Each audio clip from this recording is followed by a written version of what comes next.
Hello Aries, Sun, Moon, Rising, and Venus signs. Kamusta po kayo? Sana po ay nasa mabuti kayong kalagayan. Welcome back po sa Star Tarot. At kung bago kayo rito, welcome din po kayo. Please subscribe, like, share my videos, and leave me a comment po kung nakaresonate po kayo. So, tignan natin kung ano ang mga mensahe ninyo for the month of May. First card, we have 10.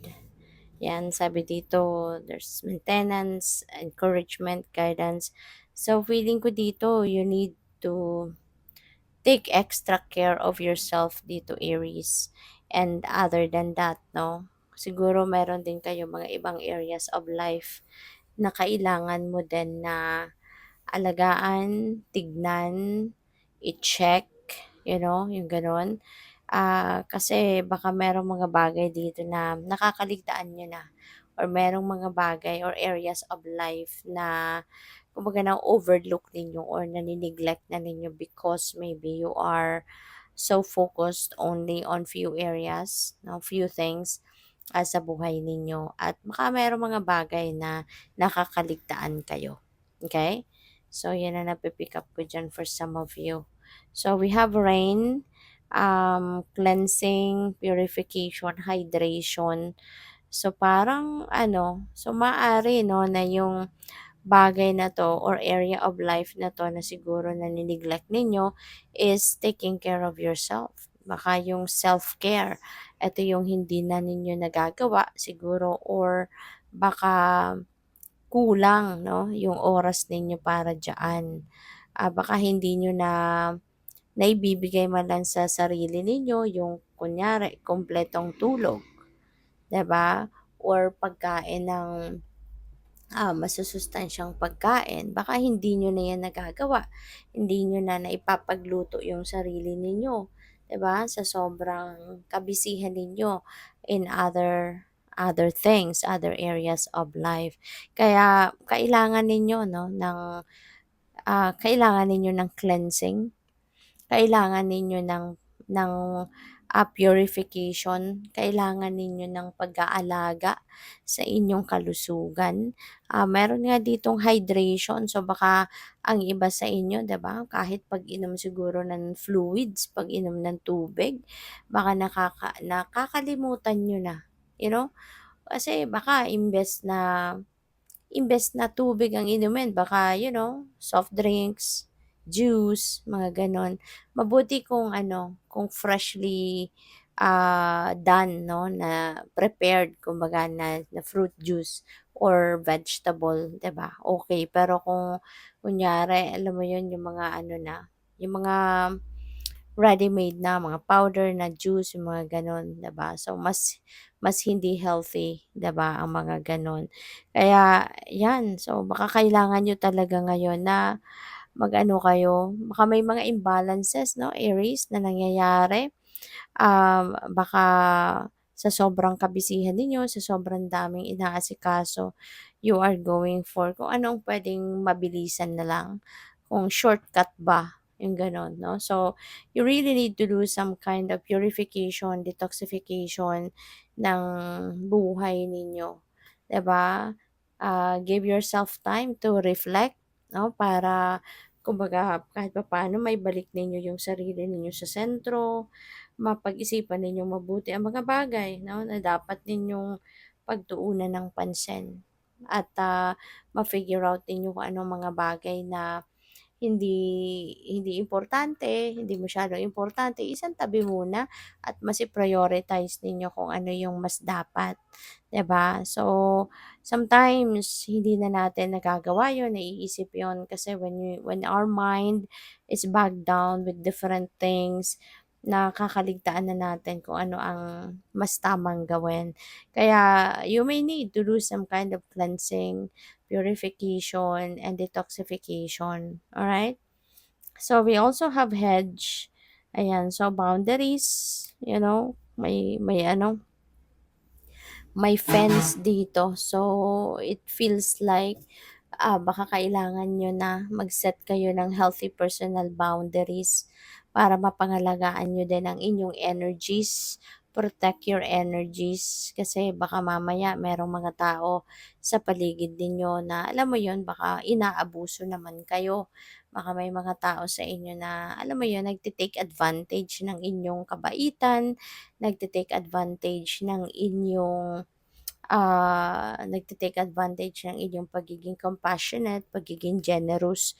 So, it's about time na din, 'di ba, to set your healthy personal boundaries, alright? Para hindi naman kayo naaabuso at saka magkaroon din ng awareness, no, yung mga taong ito na there are limitations sa lahat ng bagay.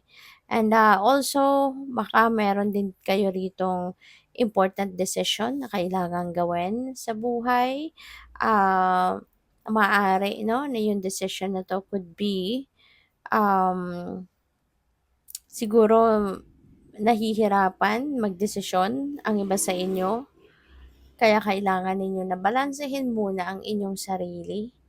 Okay, bring the balance back in your life para mas makapag-isip kayo ng mabuti, mas makapag-isip ng maayos. Okay, kasi nga kung gulong-gulo na, ma-confused na, 'di ba? So mas may tendency kayo na alam mo 'yun, hindi kayo makapag-isip ay hindi makapagdesisyon ng maayos, okay? So, by the way, maraming salamat 'no, for subscribing and if you haven't subscribed yet, subscribe na kayo and also maraming salamat din for not skipping the ads. Malaking bagay po 'yan sa akin. Thank you. And also, please click the join button po sa baba ng video kung gusto po ninyo na mag-join po kayo sa membership. Salamat! So, next message ninyo, we have the energy of the hawk. Ayan. So, you know what, Aries? This is really beautiful. Kasi meron dito mga omens and messages coming from the universe na pinapadala sa inyo ang divine, you know? Kaya pay attention to those subtleties, no? Kasi yung mga ganyang bagay, pinapadala yan sa universe, ng universe sa atin in a very subtle way. Kaya pay attention to those omens and messages na dumadating. And kung ano man itong mga symbols na nakikita ninyo. And if you are not sure kung ano ang ibig sabihin ng mga to, i-Google ninyo, itignan ninyo po kung anong ibig sabihin nito. I-Google ninyo 'yan kasi marami na mga articles online, no, blogs na nagdi-discuss ng kung anong ibig sabihin ng mga omens na nakikita natin out there, okay? Kasi maybe kailangan ninyo ng guidance lalo-lalo na meron kayong desisyon, dito na kailangang gawin, hindi ba? At maaaring naguguluhan nga kayo. So, yung mga omens and intuitive messages na to, you know, is going to guide you, okay? Kung papaano ninyo mapagdedesisyonan ng tama ang mga bagay-bagay na ito. So, we also have High Priestess, let's see. 'Di ba? Na talagang pakinggan ninyo, no? Yung mga intuitive messages, pinapaalalahanan kayo dito na pag-isipan ninyong mabuti, okay? Siguro kailangan mo na magnilay-nilay, magmuni-muni, alright? Kasi may mga guidance, so paalala ito sa iyo na mayroong mga guidance na binibigay or pinapadala sa inyo ang universe to guide you sa ngayon, okay? On how you're going to navigate your circumstances in your life. Use your own judgment and discernment on that based on sa guidance na pinapadala sa iyo ng universe para maging maayos at tama ang daan na alam mo yun, tatahakin ninyo, okay? There could be also visions, 'di ba, na pupuwedeng pinapadala sa inyo ang universe. So, pay attention to that, okay? We have the butterfly, wow! So, napakaganda nito kasi alam mo yung inner beauty mo, outer beauty mo talaga, feeling ko will be on display sa ngayon. Alam mo napaka-ano mo, napakabait siguro, napakaganda, napakabusilak ng inyong puso. Kaya no wonder ano, maaari talagang kayo ay naloloko na ng iba or alam mo yun, nabubudol kayo ng iba because of that. So, and alam mo, maaari din na merong mga tao din siguro dito na makaka-appreciate din sa'yo. Kasi madalas siguro kayo yung tumutulong, madalas kayo yung merong sinishare sa iba, nagbibigay sa iba. Pero ngayon din, ano, while you are helping other people, siguro meron din makaka-appreciate ng tulong mo, meron din mga tao makaka-appreciate ng mga good deeds na ginawa ninyo, towards other people. Kaya maaaring meron din sa inyong tutulong, meron din sa inyong magbibigay, baka meron din magreregalo sa inyo as a token 'no, or appreciation 'no, sa kabutihang loob or kagandahang loob na maaaring shini-share mo din sa ibang tao 'no. Kaya be grateful din 'no, na kayo naman ang makakatanggap. So we have pride, 'yan, ito ang dapat din ninyong iwasan, ano. Ito din ang iwasan ninyo. Kasi yung pride is not good at all.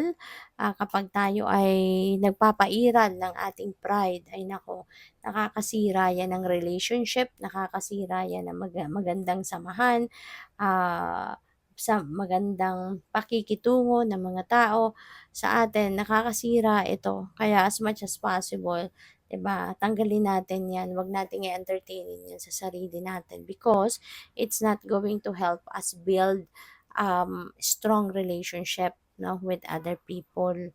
So, we have physical activity, Aries, kasama 'to dito sa sa pagse-self-care ninyo. Kasi baka talaga hindi na nga kayo nakakapag-exercise, hindi na kayo siguro nakakapag i nakakapag-engage in a physical activity, in a healthy physical activity, kasi baka talaga ang dami ninyong ginagawa, baka ang dami-dami ninyong trabaho talaga. Kaya eto, paalala yan sa inyo, okay, na you really need to engage in a physical activity. Kasi importante na gumagalaw-galaw din tayo, lalo-lalo na para sa iba sa inyo baka dati nag-e-exercise kayo pero ngayon hindi na. Dati nagsusumba kayo, ngayon hindi na. Maaaring dati mahilig kayong sumayaw pero ngayon hindi niyo na nagagawa yon. Yung mga gano'ng klase ba.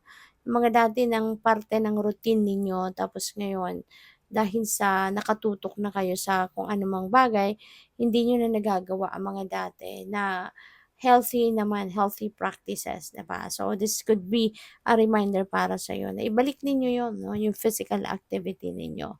So, we have forgiveness, ayan. So, merong pagpapatawad. So, siguro ang mga nakapagdulot ng sama ng loob sa inyo, mga taong nakasakit ng inyong damdamin, in the past, ngayon talagang mabait ka 'no, maganda talaga ang inyong kalooban, kaya hindi mahirap para sa inyo na magpatawad. Pupuwedeng merong hihingi ng kapatawaran sa inyo sa ngayon sa mga pagkakamaling nagawa nila sa'yo, and 'yun, hindi mo rin naman ito, papatagalin pa, and then you are also going to accept that apology and magfo-forgive ka. And this is also good 'no, Aries, kasi kapag nagfo-forgive tayo, hindi lang 'yon para sa kanila but most importantly para sa atin, 'di ba? Kasi kapag nagpapatawad tayo, in a way tinatanggap na natin ang sitwasyon at, makakapag-move on na tayo, hindi ba? Makakapagsimula ka na ng bagong buhay uli on a clean slate, wala ka ng emotional baggages, inaalis mo na yung mga emotional wounds, kaya magiging ka na, magiging maluwag na ang inyong pakiramdam. So, good luck. Thank you for watching. Love and light. Namaste.